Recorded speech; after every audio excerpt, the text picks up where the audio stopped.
met in high school in our freshman English class. He says that when I came in, he knew right away that I was going to be the one that he married. As we started having children, we realized, what a blessing it is, and we didn't want to necessarily stop just at 2, and now we have 4. Tim would deploy and he'd come back and we'd have a baby.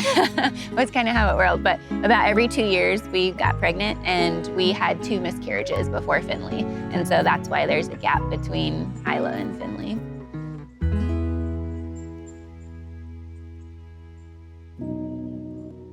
When we found out we were pregnant with Finley, Tim wanted to do a gender reveal party.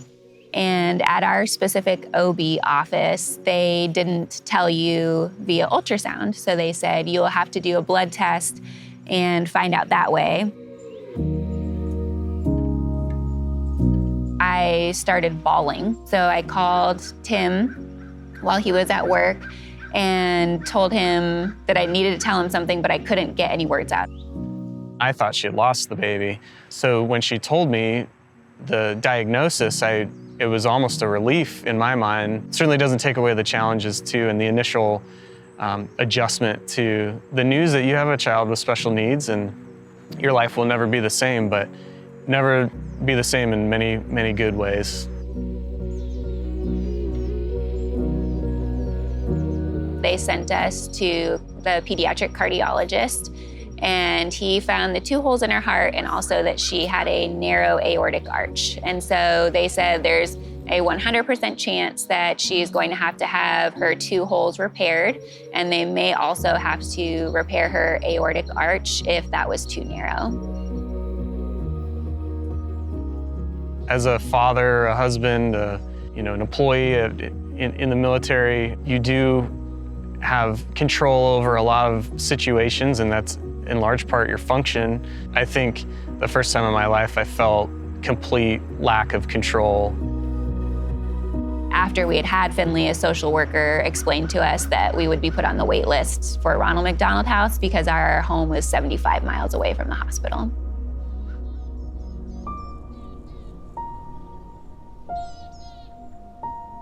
We meet thousands of guest families a year, and as soon as the Ashcrafts came in, I knew they were something special.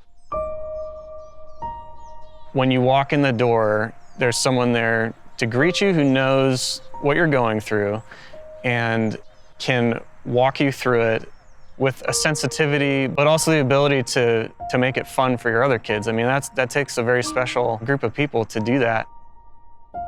The volunteers became our family. I feel like from the very first day, they told us their stories, and so we knew their intimate, challenging stories that were the reason that brought them to volunteer at Ronald McDonald House. The benefits of Ronald McDonald House are twofold. There's the real, tangible, practical benefits that you think of, and then I think there's the intangible benefits that you don't know that you're gonna get. We serve almost 30,000 family night stays, but it's really, really hard to put a value on each of those nights. Oh my goodness, look at you. Oh, you're a fighter. Yes, sing it. Sing it, baby. We love you. After Finley was born, she had daily echoes on her heart, and then she went to having them every other day. They wanted to get her to 4 to 6 months or 10 pounds before having heart surgery for it to be the safest for her. Okay. Oh, thank you. That's just perfect.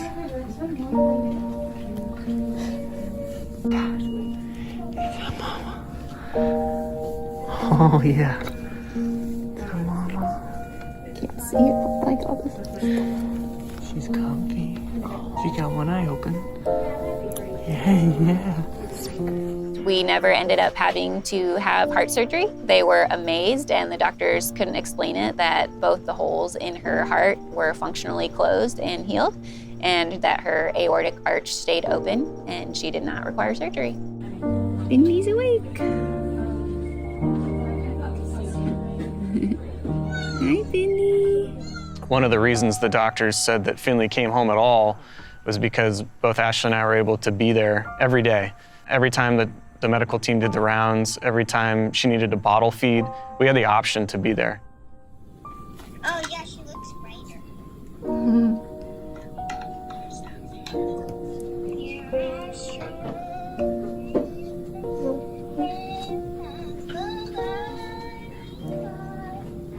How do you summarize what Ronald McDonald House is all about? And the best summary that I can come up with was from one of our guest moms who came up to me one day and said, "The hospital provides an intensive care unit for my son. The Ronald McDonald House provides an intensive care unit for my entire family." Please, can I go home, please?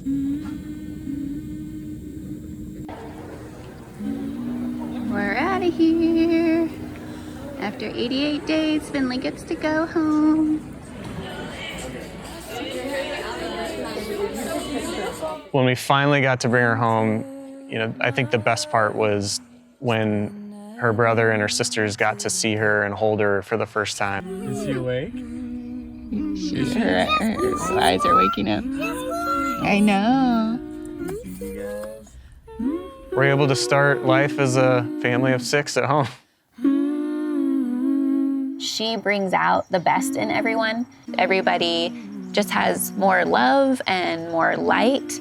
And we are often told in the Down syndrome community that our family members with Down syndrome will teach us more than we will ever teach them. And so far that has proved absolutely true.